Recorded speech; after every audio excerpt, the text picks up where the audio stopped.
r/shower thoughts. Pep7s says, people are vastly overestimating their capacity to hit a target with a gun. Maybe due to the popularization of action movie and video games, it's much harder than it looks, especially past 20 meters.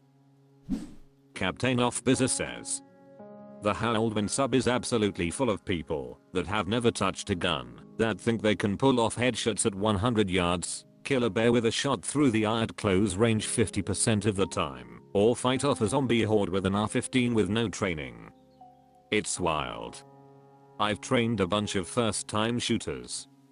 It's not the case. Hatfield says, zombie movies are my favorite for this. Some random realtor picks up a gun for the first time and is dropping hordes with headshots at a dead sprint. Captain Offbizer says, the natural combat expert trope is a good one. I consider someone who can hit a stationary silhouette target at 25 feet 10/10 on their first time at the range to be decent if they are brand new to it. The idea of someone popping headshots from a moving car because they have some weird thing like they always had it in them, they just didn't know it because they were an office worker to be funny. John in Thahood says, everyone thinks they can make shots like the good guys in the movies, but with no practice, most people end up with the accuracy of a stormtrooper. Impact Web says, you mean stormtroopers in the first movie when they were deliberately letting people escape, or stormtroopers in the first movie when they were boarding a ship slaughtering the people on board? Merc08 says, or perhaps the stormtroopers in the first movie who took down the Jawa sandcrawler, resulting in the battle-hardened general commenting on how the precision shooting could only have come from stormtroopers. Anor Wando says, I had the opposite response after using one. People are way more accurate with guns than what Redditors had me believe. Arrogancy Games says, agreed. Although I think people that go to ranges are self-selected for people that at least know how to hold the gun and squeeze the trigger. Most bad accuracy comes from bad holds. Grill Dealing says, are you saying I'm not supposed to turn my wrist 90 degrees and scream break yourself full? JD0x0 says, shooting a stationary target from a rested position, or even offhand, is pretty damn easy, especially with good sights or optics. Shooting a moving target in a high-stress situation, where you're being charged with a melee weapon, or being shot at is a completely different scenario. I can put bullets on top of one another at 200 yards. Probably not making those hits on a guy moving, actively using cover and concealment, and laying down accurate suppressive fire, though. r/shower thoughts. Tampora 701 says, hard candies must have been a big no-no for German spies. Twist Era Proker says, cyanide pills are real, but the false tooth thing is a myth. Kardashian says, oh, thank you, I could not figure this out for the life of me. Pixel Tweaker says, my uncle who was in Vietnam told me how smoking a cigarette at night could get you killed. That tiny little glow could give you away. I'm sure there are a lot of things you shouldn't do when trying to be covered.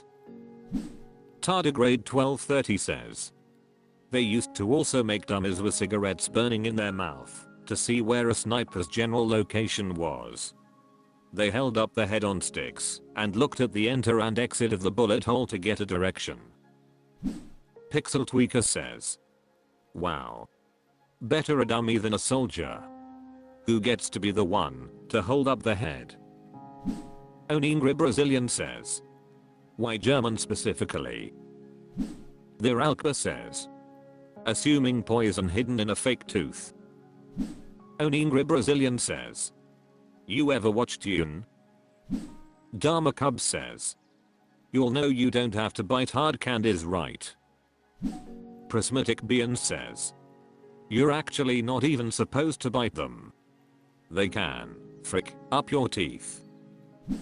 Clisser 2010 says, Oh, absolutely. Can you imagine a German spy trying to sneak around with a loud crunchy candy in their mouth? Dreampled says, I read this wrong and was so confused what the deal was with candles and Germans. r/showerthoughts. Kagi44 says, humanity will never be ready to interact peacefully with intelligent life from other planets because they can't even handle interacting with other humans that look different from them without some form of prejudice. Brendan O says, the typical line of thinking is that the presence of an outside force, especially a strong/hostile one, would make it far more likely that humans get along better. An ugly croissant 17 says, that's proven in history. Former enemies often unite to defeat an even bigger worse enemy that they share. It's only temporary that they get along though. As soon as the threat is gone, it usually doesn't take long before they fall back into hating each other. The Funky Bunk Return says, using the word never kills this one. It's also the plot of many science fiction books and movies. Spank the Monkey says, the issue is always some humans. There are those who accept, cooperate, comprise, and integrate well. Then there are conscious. Conscious ruin everything. A Parlorx says, my rebuttal is that humans will treat aliens better than other humans. Just look at how we treat cats and dogs. I might be Weasel says, what if we want to frick them? Temporary name 93 says, have you just used your prejudice to prejudge all of humanity? L Knight 316 says, how the frick do my posts about egg diets get rejected, but then wide sweeping generalized opinions like this get through? Fatsuavaraptor says, considering humans are social animals, we are really good at being antisocial. Madam Dharma says, yeah. Never say never. Although we lack the compassion and maturity to handle differences now, we have come a long way. We need more growth. Only Entertainer 573 says, consider this, there are other intelligent species right here on this planet, such as dolphins, whales, elephants, chimpanzees, orangutans, pigs, parrots and crows. And look at how we treat them. r/showerthoughts. Captain Crutch says, someone really said I got vinegar, cucumbers, and dill and then proceeded to change the world forever. Jerma the Donkey says, of all the things to make me smile today, man, I love pickles too. Bear Lilithal 10 says, pickles tickle my pickle. Fluorescence says, it was more like salt, water, cucumbers, garlic and dill. The traditional way of pickling doesn't involve adding vinegar because cucumbers are often covered with the right bacteria that will cause fermentation and pickling. The bacteria make the vinegar and turn cucumbers into pickles or cabbage into sauerkraut. Captain Crutch says, this is what I love about Reddit. Someone always comes with the facts and I learn something new. N0GG1NSSB says, fermented pickles existed way before vinegar pickles did.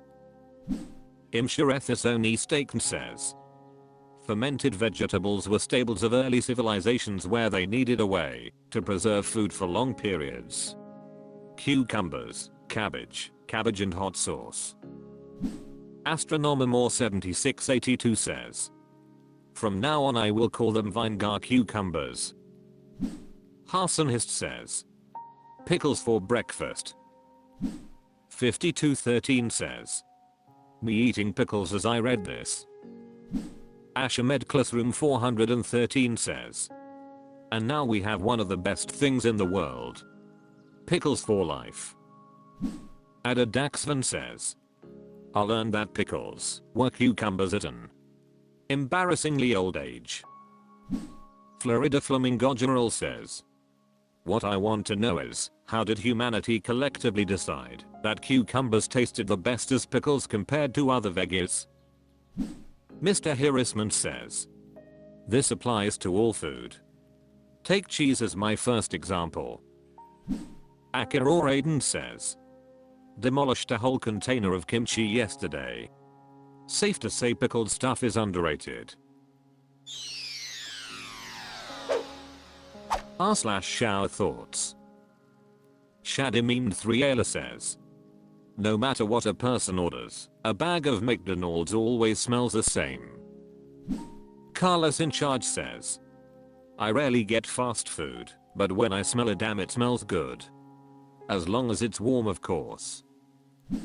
Jetta Jill says, went to a resort hotel in West Palm Beach a number of years ago. They had a 3-star chef they really played up, and the food was in all fairness really good, but my boy wanted MCDS, and I went out for some fast food. I get back, and I'm taking the elevator up to our floor, and two couples are like, man, what's that smell? That smells good. And I'm like, go at a pounder and fries.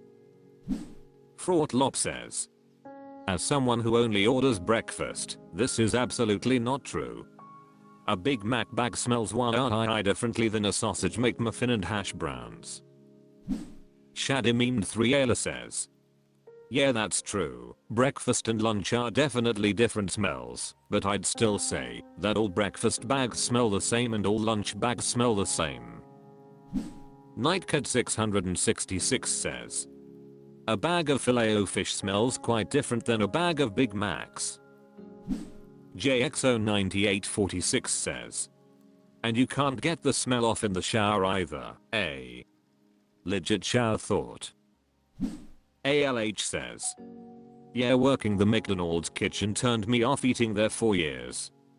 Not because the food is bad or not made well or anything, but that smell permeated everything, stayed in your clothes, and all I could think of smelling it was slaving away in that kitchen for shit pay. Lyquimix2 says, just grease is all I smell.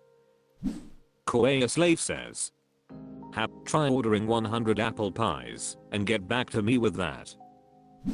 Lowly Peasant 97 says, God, I hate that I have the inability to smell. Arkaba says, it's because you're smelling whatever flavorings are added to the food to make it actually taste like food. Don't Look Weirdo says, yep. They are typically kept near the burgers that are ready to be bagged.